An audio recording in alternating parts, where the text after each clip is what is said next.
Welcome to Threads of Enlightenment, a podcast devoted to helping you overcome challenges in your life that prevent you from becoming the best version of yourself. Each episode features interviews with people from all walks of life about their journey of self-development and the principles they utilize to overcome their fears to achieve their desired outcome. Ready to be enlightened? Here's your host, Ken Primus.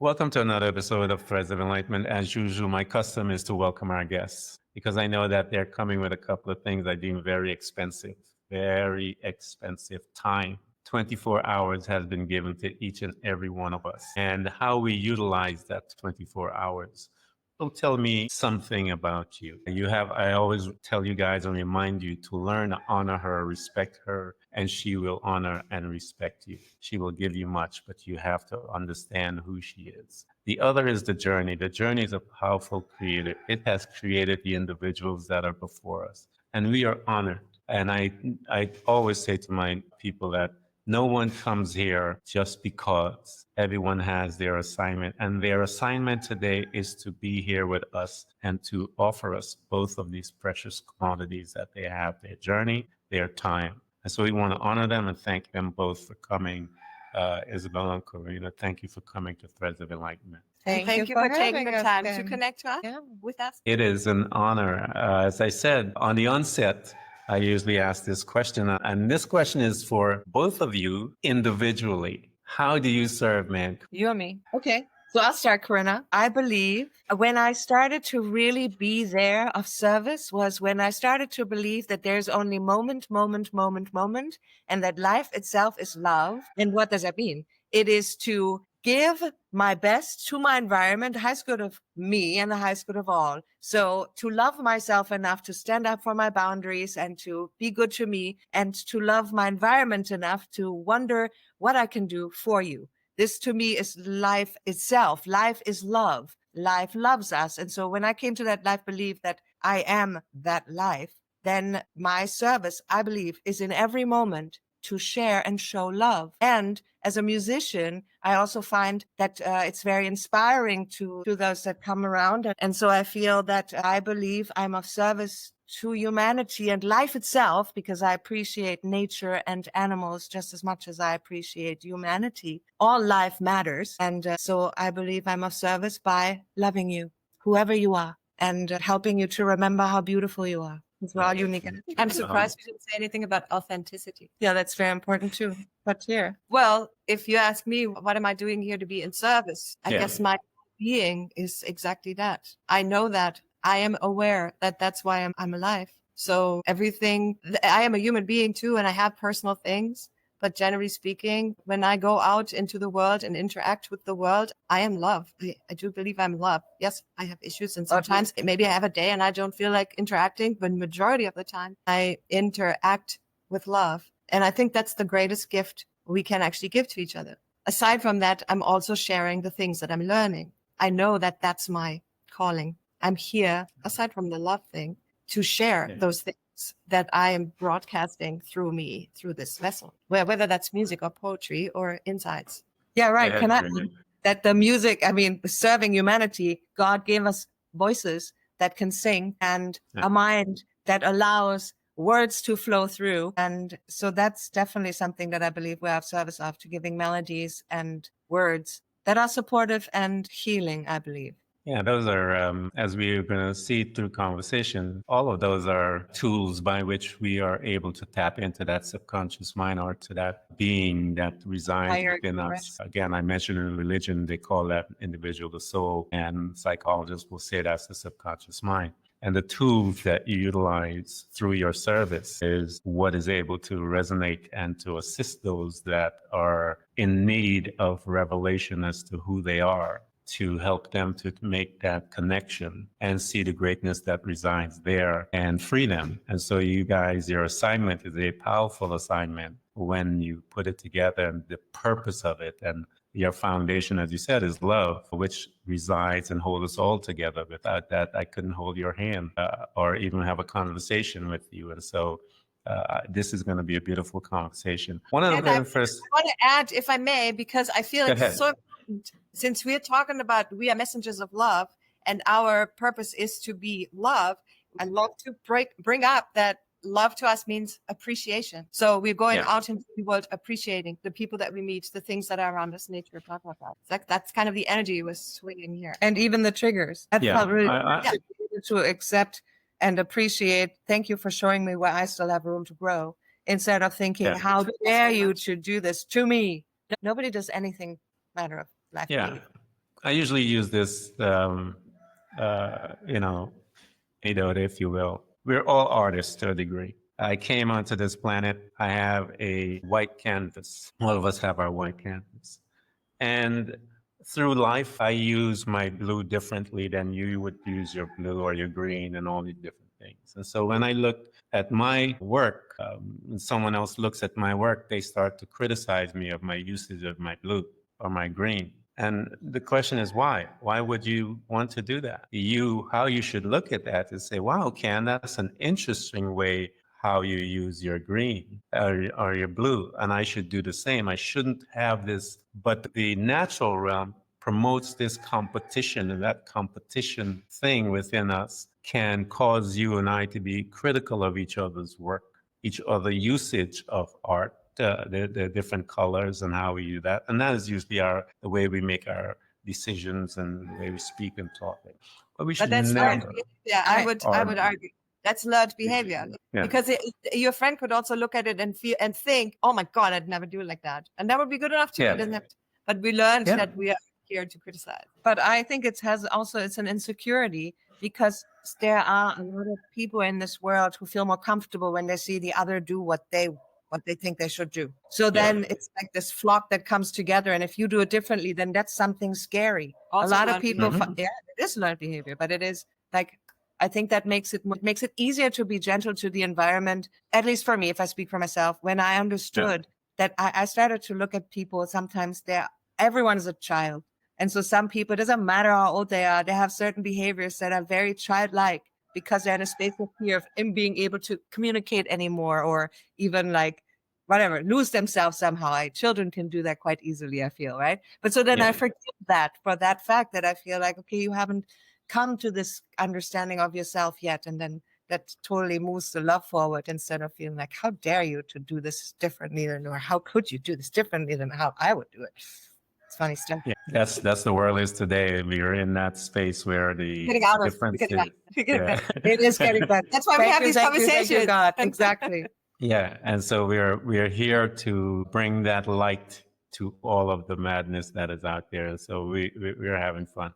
One of our customs here is to visit some of these spaces that I mentioned to you that we reside for. The very first space that we go is the unit they call the family. Family, they have these two individual, mom and dad. Mom and dad, of course, they were traumatized from whatever, because we talk about how it's passed down and all these different things. And they have a perspective that they see of the world. However, individually, they have their own perspective. And you both were brought into that wonderful unit that is called the family. What was your family like? It was both challenging and incredibly inspiring. The things that we are here to overcome, they taught us, whether that was questioning my reality.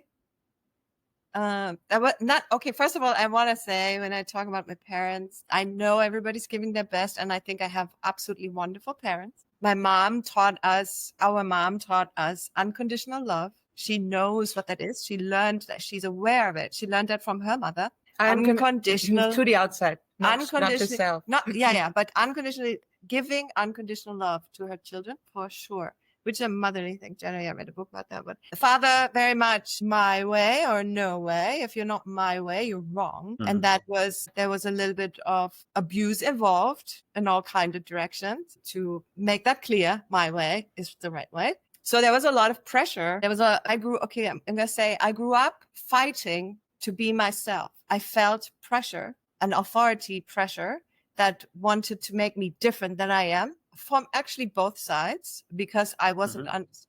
I didn't feel understood. I had my sister, the only one where I felt like, okay, I can actually here and there confide, and I am being understood. Confide, and I'm being understood. But generally there was a There was lots of music and lots of love, and there was lots of terror in a way, which I'm sure my mom would hate that I just said that. Mom, we love you. Our dad is gone, so he's not going to say anything. No, he's an angel now for and, many years already. And she was not part of that. I mean, she was participating by not participating. And your experience, Corinna, how was yours? Yeah. I mean, I have the same background, right? So I lived that just as much, except one big thing that I thought was different between Isabelle and I is we are twins and growing up was something. Well, first of all, we were kind of very different going through certain ways of like, first when we were born, Isabelle was smaller and I was totally super healthy being born, and they thought she might die, and she made it through. And then she had people in youth. At first, when we were still very little, I would be scared of a lot of stuff and hide behind her, and she would go ahead and talk for me or do things, whatever. And then I was afraid of the dark, so she would go about to the the family.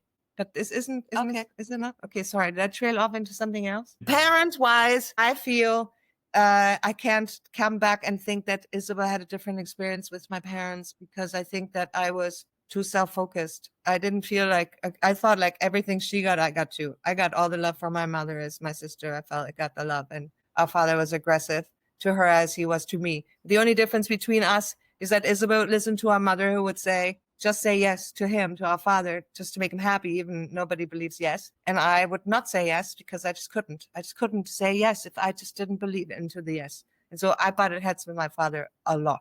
She had the most issues with our father until the end.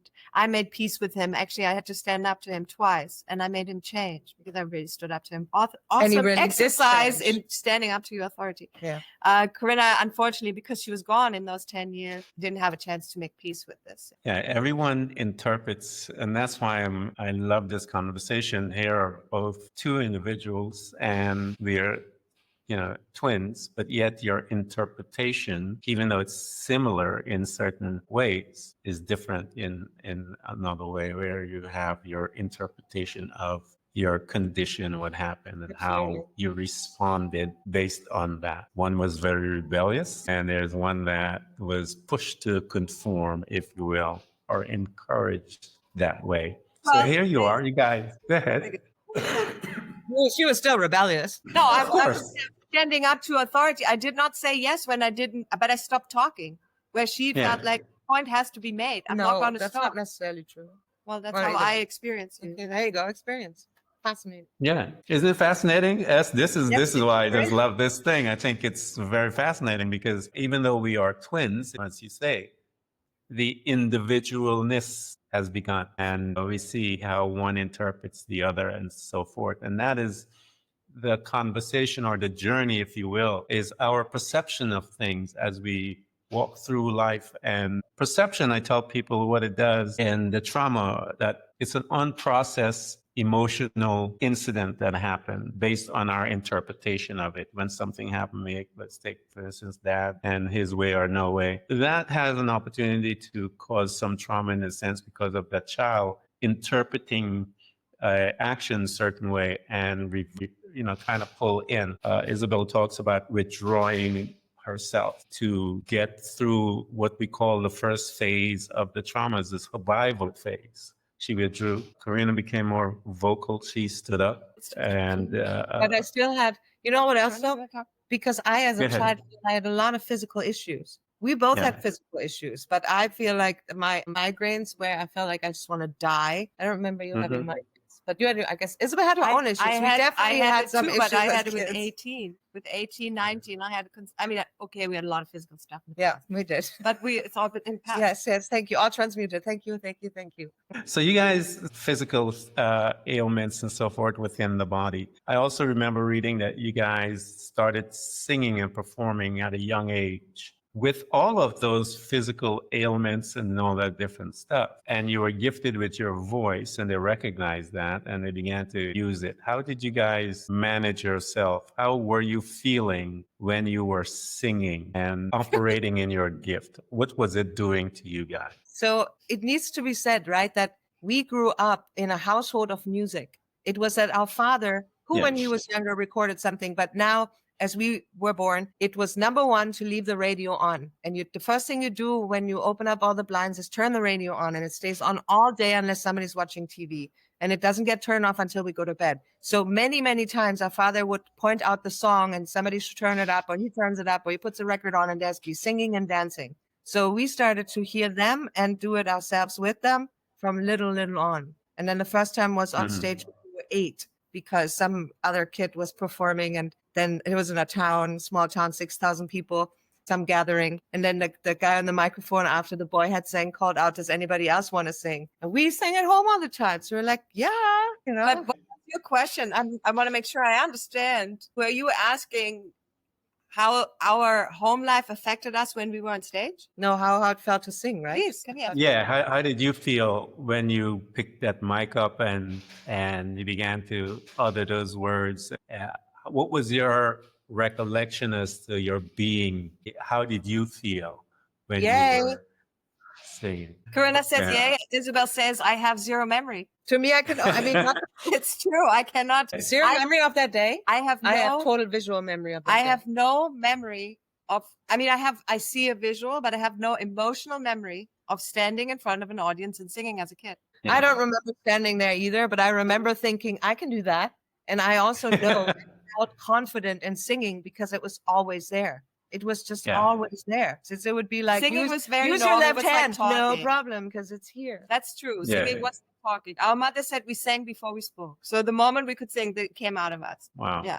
Thank you, Doctor. So here's this girl, these two girls separately. You have one who was withdrawn within herself and one who's out there. And that's why I was asking, what was the impact with you guys? How did you perceive your music and stuff like that? As you guys are growing, getting older and stuff like that, and you're heading, what a household. My house was full of it as well. Music all day long and stuff like that, and different things. So you're growing up, you're in high school, and you're getting towards adulthood. What was your relationship to others outside of your family? What your friends and stuff like that? How did you begin to formulate your relationship skills? Very lucky again. We grew up with, we were 3.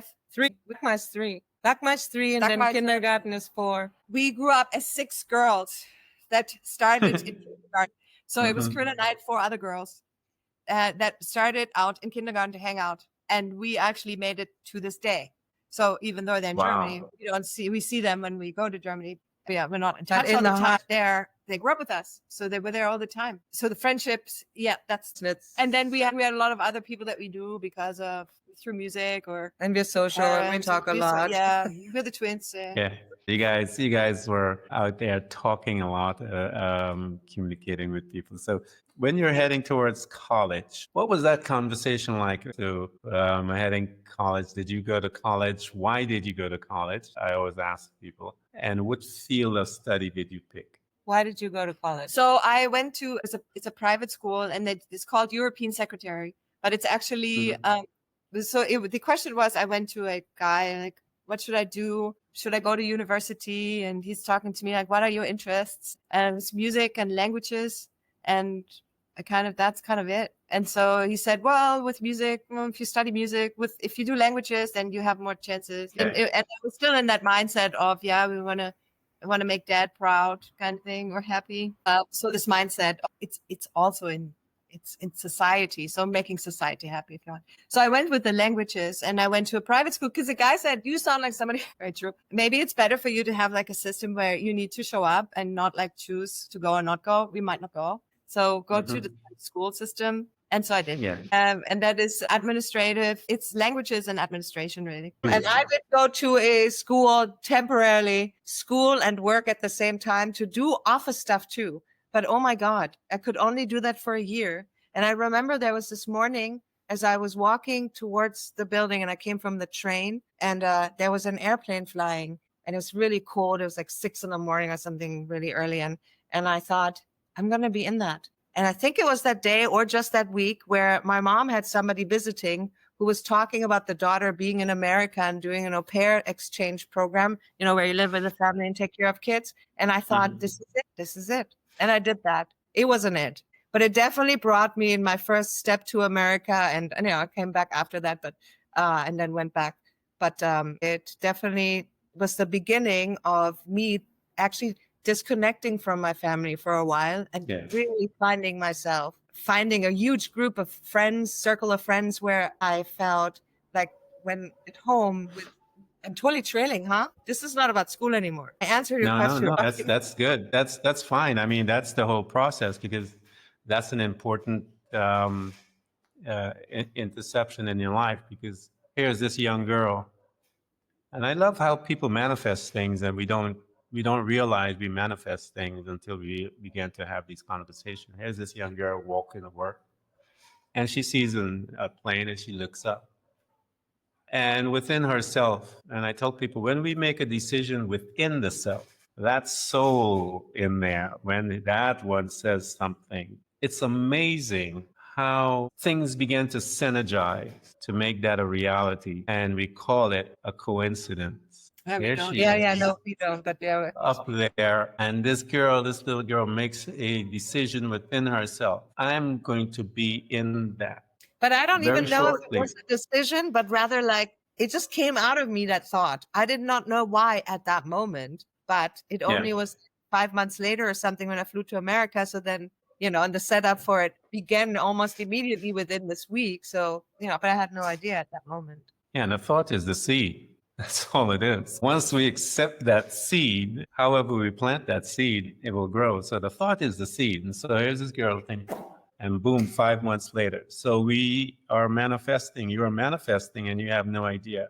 I interviewed this guy one time, and he said, as a young kid, he looked at this plane and he says, wow, one day. That's all he said. Next thing you know, it's many years later, he's a pilot flying. Here's this young kid made a statement, and he eventually manifested it, but it takes time. So you separated from the family, being twins.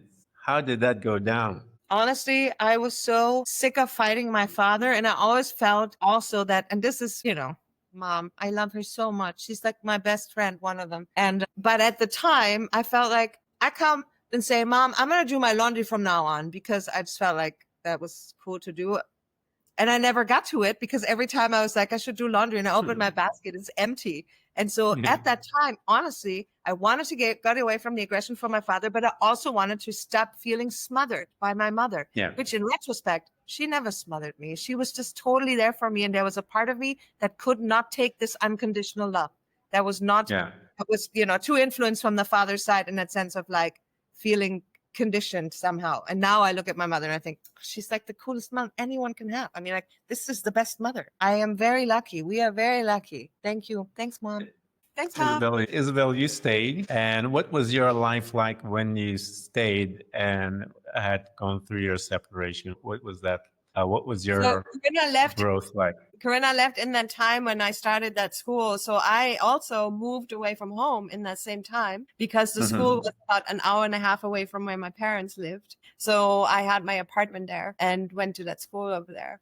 I had a lot of freedom, very immediate freedom. And it was helping probably to have you gone. But I was really occupied. The pain I felt the pain when we saw each other, when I visited and we split, or when it was our birthday, and there was no birthday without crying for the first about 5 years. And then I separated from her in such a way where I didn't have a sister, where people did not even new people that I met. They did not know I have a twin sister. I stopped talking about it. And I don't know how much I spoke about it. I mean, I was very occupied with the whole school stuff and with my life then. I also started, in the time she was gone, obviously, I started working as well and started my business life. Yeah, I did at some point. So I realized that this is not really me.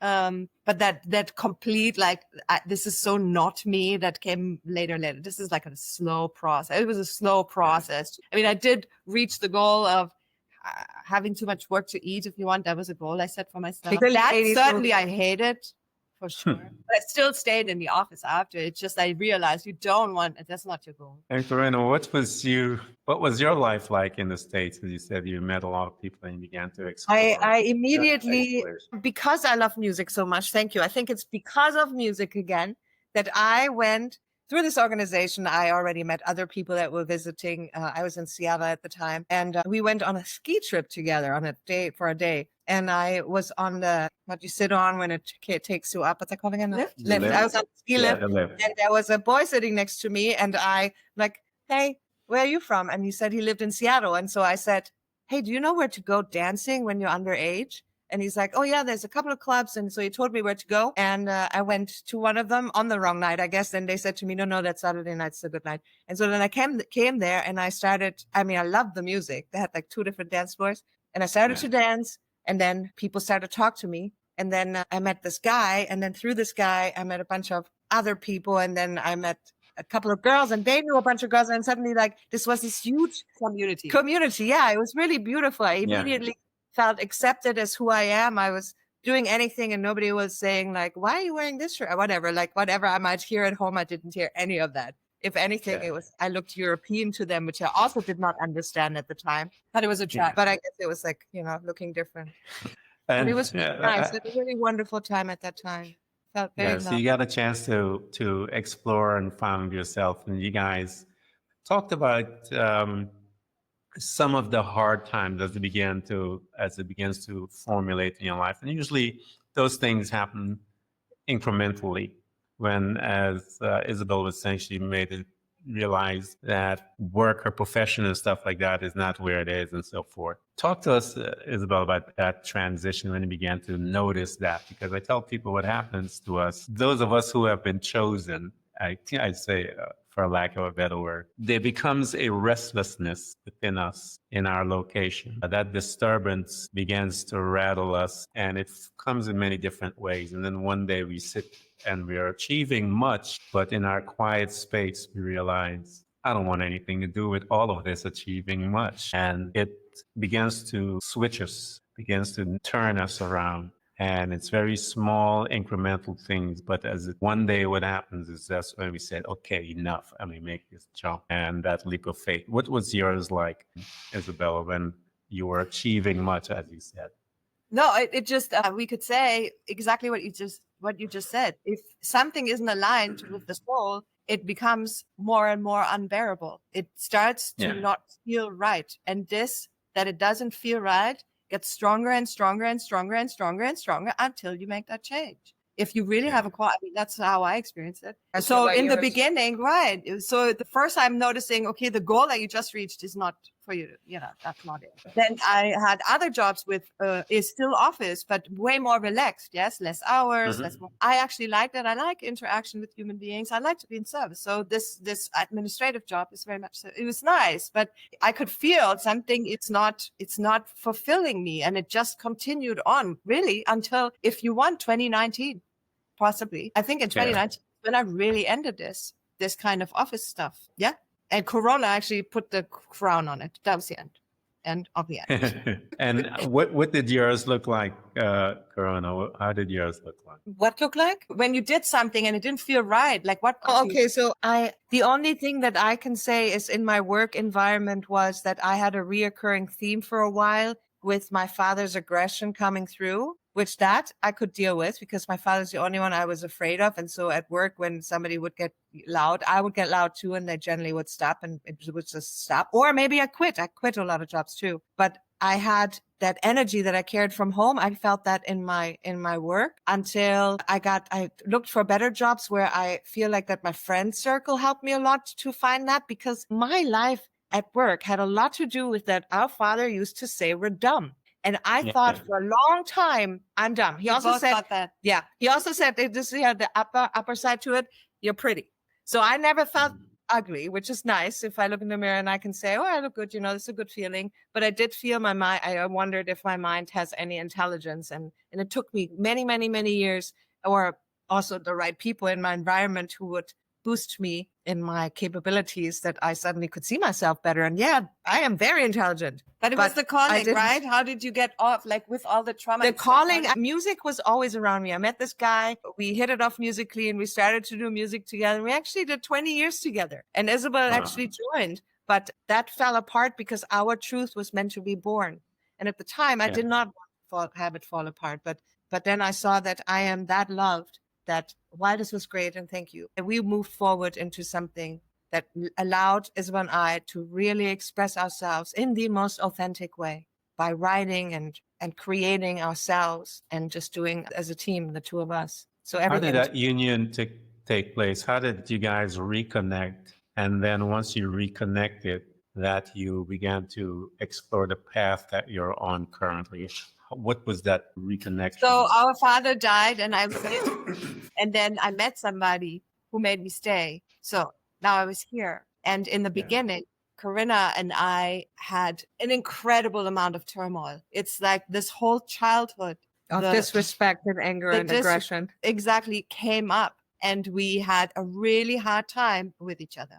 We were not respectful. Not all the time, but we would fall into these moments very often. We were fighting through the ego, I guess.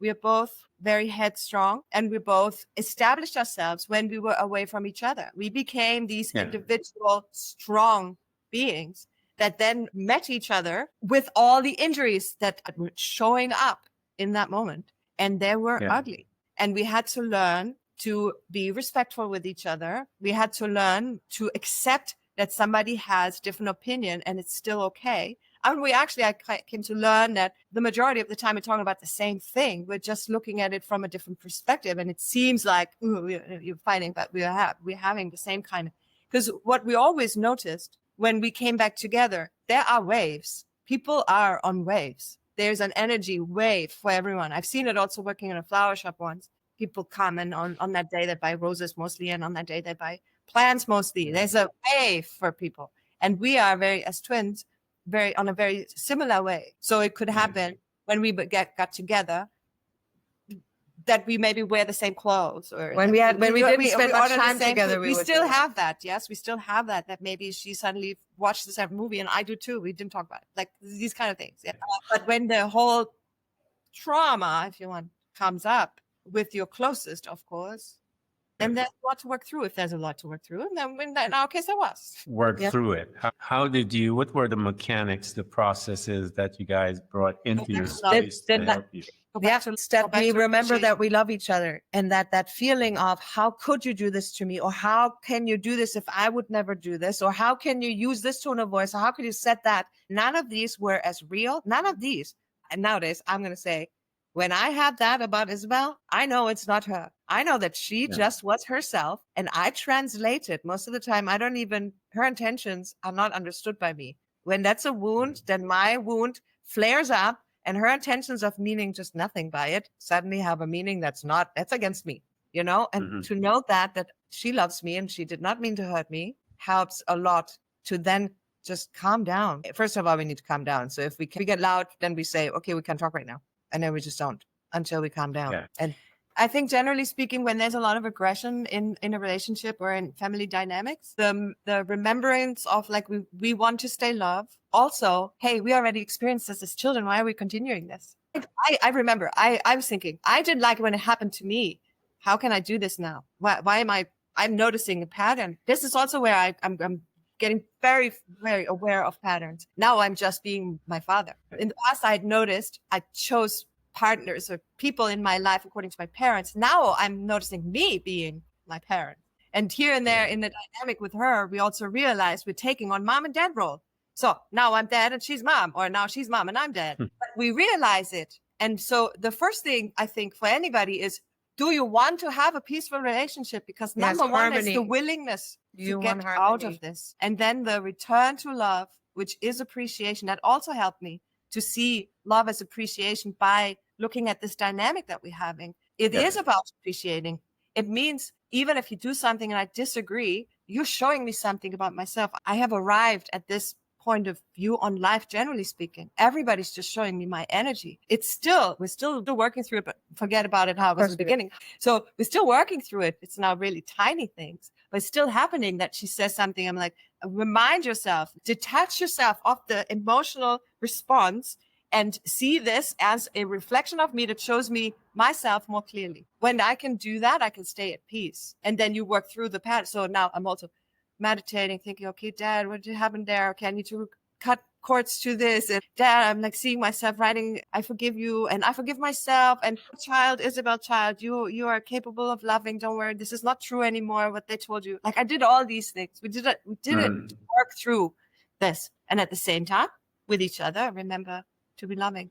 Yeah, That's purpose to stir each other up. I think that's a big one that people experience in an argument. How could you? Yeah. It's not, they didn't do that to get you. They did that because something automatically just happened. Not most of us, it's automatic. Yeah, it's learned behavior, or I call it conditioned response. We are so programmed that it's the condition happens and we respond. And I tell people that you have to become an observer. And I'm listening to both of you guys, and both of you became an observer into your life. Mm-hmm. And when we do that, I think that is one of the signs, if you will, that we are on the right track to personal development and growth. The fact that we become that investigator as to why did I do that? These patterns, as you stated, we start noticing the patterns of our conditioned response. And then we have an opportunity to address them and interject certain tools in their meditation. And you talked about music is like, you guys, that's been a part of your entire life. And so that tool will always be there.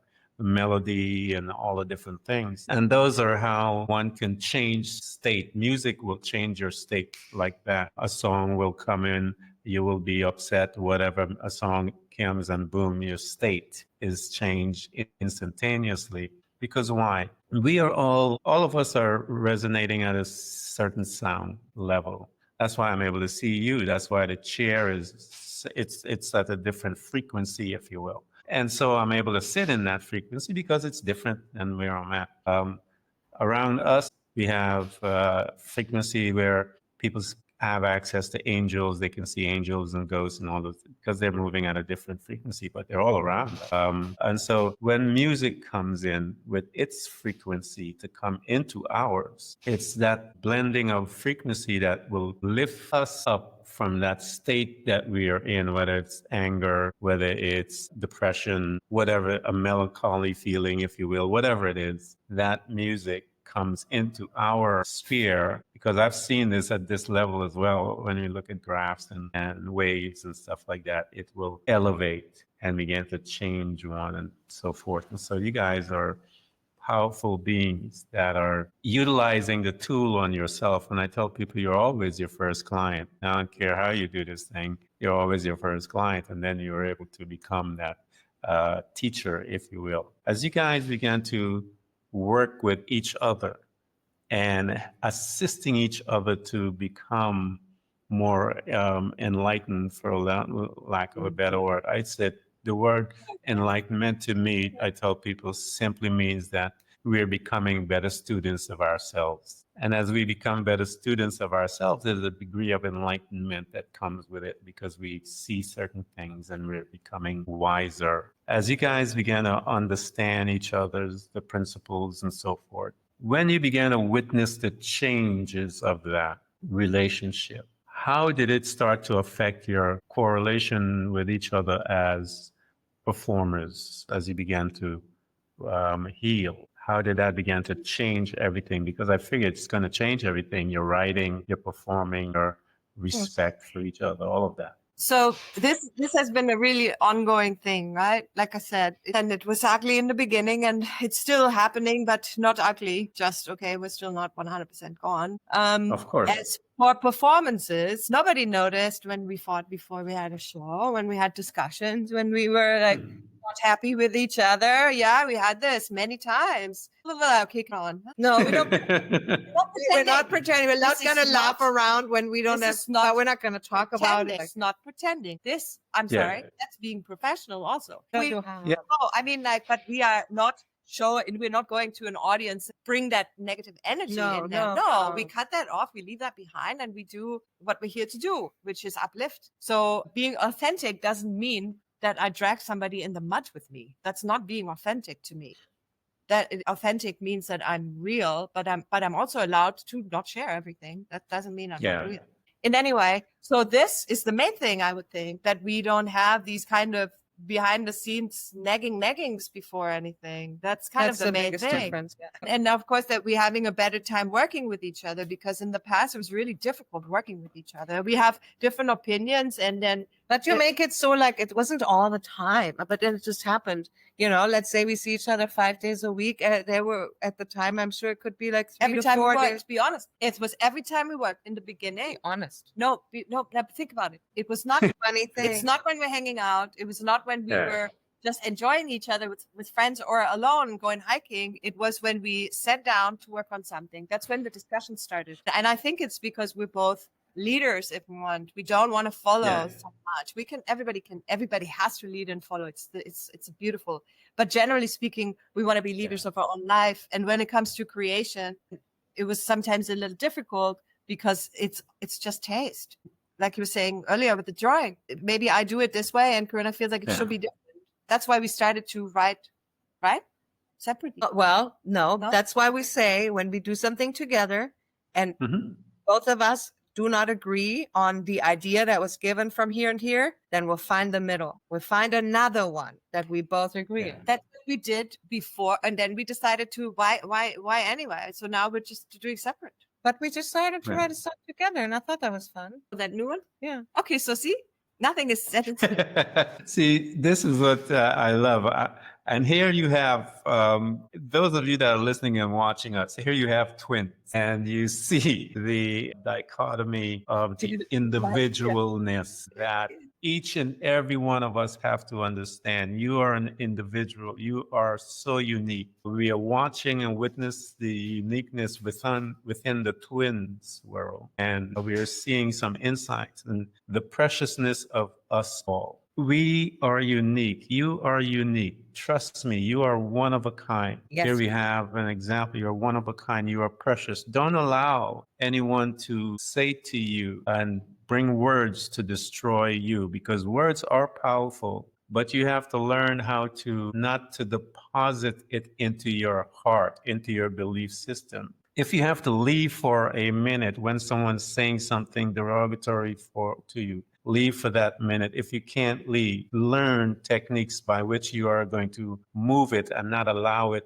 to reside within you, because if it does, it will bear fruit, it will grow, it will damage you, as Dad did to them, and he tell them you're not smart. And those words were deposited, and it took them several years to unroot that tree because it grew and it became a part of the belief system. They stored that. The Bible calls it the heart of man. It's that warehouse by which we store all of our belief system. To unroot those things takes time.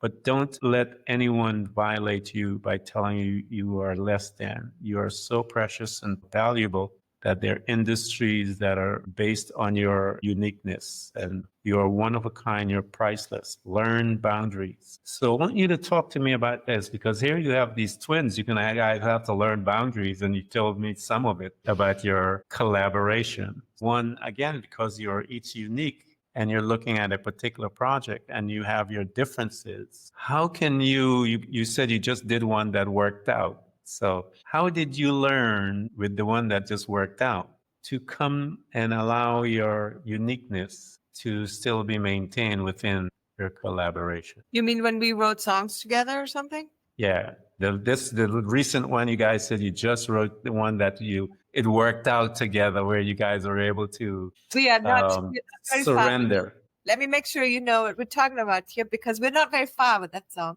We were just sitting together and we allowed some melodies to come. We allowed it, because that's usually how melodies come. We just allow it, the flow. So we were flowing together, and then something got stuck, and that's as far as we are. In the past, we did write songs together. And the way we did it was that you write the verse and I write the chorus, or we kind of like, you start a song and then you gave it to me and I continued it, or the other way around. And then maybe we talk when we get together, or maybe we can change that or whatever. And we did what Corinna was saying, that we made sure that if one of us is really against, I don't want it like this, that we find a way where we both say, okay, that there's a reason. If one of us says, absolute no, there's a reason for that. It's not meant to be there. There's something else behind it. So we were looking for that. And we trust each other enough to know that it isn't just the ego that wants to take over. Or if it is, then we can come to that to see, okay, I notice it's just the ego. What? Never would be. Again, perception, very fascinating. It is indeed. Isn't it? Yes, sure it is. Because it's often enough that Isabel's reality of her perception of me and her perception of herself does not feel like mine. It is a complete reality of what I think just happened. We have that quite often. But in the end, it doesn't even matter. We don't need to come to right and you're wrong and to admit it. But it's like, okay, then maybe there is really more than one. It's okay. Yeah. I don't see it that way, and you see it that way. We're aware we're working through issues. Yes. But to answer your question, yes, how are we putting our individuality in a mutual project? We gel really well. When the aggression is out there and we're just two beings flowing in the flow of love, we do it really well. We can sing along and come up with all kinds of harmonies and they will match each other automatically. I think that's God-given, life-given. And we're also very similar. If you want, like when we perform in white, but there's a lot of things that we just mutually easily agree on. So the individual comes out by, I'm not restricting what she wears. She's not restricting what I wear, right? We're allowing each other to be individuals and to express ourselves individually, whether it's in music or whatever, We learned that that's the way to go. We don't always have to. Yeah, and we have to be respectful. I love it. Very nice. Yeah, I think that's the key, that one has to honor the other individual and recognize the fact that we all have different perspectives, and that's not bad. What is a perspective? It's a different way to look at a situation. But I think through having a conversation where we are able to allow each other to have the different perspective and be respectful, we could probably find a way to navigate through it. But the key is being that respectful to that individual, because that individual perspective is just as important as your perspective. And so no one is above the other. It's just two different perspectives. And so how can we come together and split that baby, if you will? And that's the journey. Let's all care for the baby. Yeah, the journey is learning about yourself, what is important and what is not, what is lasting and what's just ego. And that's the dance that we are all in until we die. The ingredients is being respectful, as both of these ladies have been saying to us. And I hope you that are listening out there, maybe you're disrespecting yourself. You have to learn to be respectful of yourself, and then you can be respectful of others. So I would say that's exactly how it works. You will only experience disrespect if you carry the energy. You either carry the energy through a wound that you haven't let go of, or through your own disrespect, whatever it is. But it's coming from the own energy. I believe that. I believe so. So here we are. You guys are here today, and you're working through your differences. You've gotten your boundaries set up, and you understand your flow. You understand your differences. What is your energetic feeling that you guys are having within yourself, individually and collectively, about you now? What is it you feel? Do you feel any disturbance as to where you're at it? And I tell people that disturbance is simply to stretch us out, to, say that you haven't arrived yet where I want you to be. I want more from you. Are you guys feeling any of that discomfort, and where do you think it's taking you? I haven't arrived yet. I do feel that, but that's not new, because I do feel I have only arrived when I see that which is given to me that I felt like was meant for the world is seen by the world. And it's like these little small steps we keep taking, where I want this to be really seen largely because it was given to me or to us for that purpose. I 100% believe that. So then I feel like I haven't really arrived yet. However, I do believe in divine timing, and I do believe that there are no mistakes, and I do believe that I'm always loved by this higher power that works with me consistently. So Isabel once said, like, divine timing is also readiness, maybe. So I'm enjoying the fact that I believe I will arrive there where I have seen what I have seen so often in the past over years. I will arrive. I have already arrived in some form, because every moment that I managed to grab the love in it and see the love in it or be the love in it, I succeeded. So even though I see a bigger goal for our truth and our message, I do think that I'm exactly where I'm meant to be. And you, Isabel? Yeah. So I keep thinking about that question because I feel 100% have I arrived. I'm 100% in my alignment. I really believe that. I also am really, really aware of who I am and why I am and all these things. At least that's how it feels. At the same time, I'm also aware that this is an ongoing, this will not stop. I don't think it will stop. This expansion of me, of seeing more, of learning more, of being more aware and even more and even more. So I don't know how to go with that. Have I arrived? Right. So am I within myself? Do I feel grounded within my, 100%. For sure. Yeah. Have I achieved everything I want for my life? Not yet. That's scary. And I find something else after I achieved it. I don't think we are designed to arrive in a way. I think in this sense, I think we, the individual, arrive to a place of peace where we know our truth. We are here, yes. But I also have... Which then opens the door to something new, right? Something new. And so I believe that this is just, we are here and then it opens up. And then we're here and then it opens up. And I think I agree. I like that concept more so than arriving at a place to achieve nirvana or perfection, because to me, I don't see the beauty in that. The beauty is I see in the journey and growing and discovering more about you. Or it's all already perfection. What about that? What about that perspective? Yes.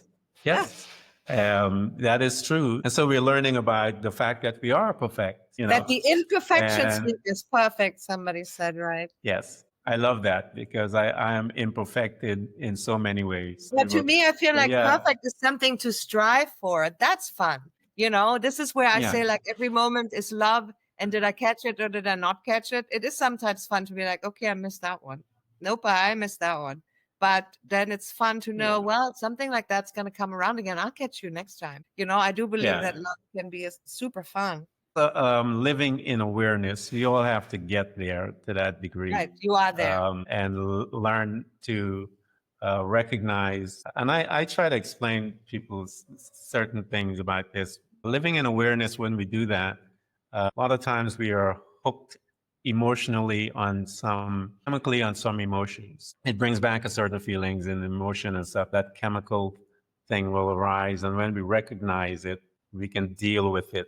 And you can only do that from an observer position. And those are those chemical things that we come up and we deal with our anger, our disappointment, all those different things. It ignites the memory, ignites that high, that feeling. And then we recognize, wait a minute, I'm here. This is, and so I had to learn how to be present to start to deal with my addiction, if you will. And it has helped me to change much of my behavior and not allow certain chemicals to take control of me through my body and cause my emotions to go out of whack. Because you know how we are, we get really emotional, as Corinna said, calm down, that's one of the best advice that you can get. All of you guys that have been listening to our conversation, man, this has been a really lovely one. I have so much fun with this one. And I know these ladies have so much to say and they haven't even touched the surface yet. But we want to thank them for coming and spending this time with us and sharing their wisdom and their insights from their journey, and so that it will assist those of us who are listening so that we can grow and change our lives. And so I just want to thank you both for coming to Threads of Enlightenment. Thank you. Thank you very much for giving us the opportunity to speak with you and share the love with you. Thank you, Ken. Thank you so much. Thanks for tuning in to Threads of Enlightenment with Ken Primus. Hopefully you're now feeling more empowered to overcome the challenges in your life, whatever they may be. Share that inspiration with others by telling them about this podcast, rating it, and of course, remember to subscribe so you don't miss a single episode. For more connection, you can find us on Facebook and Instagram by searching for Threads of Enlightenment. Until next time, stay enlightened.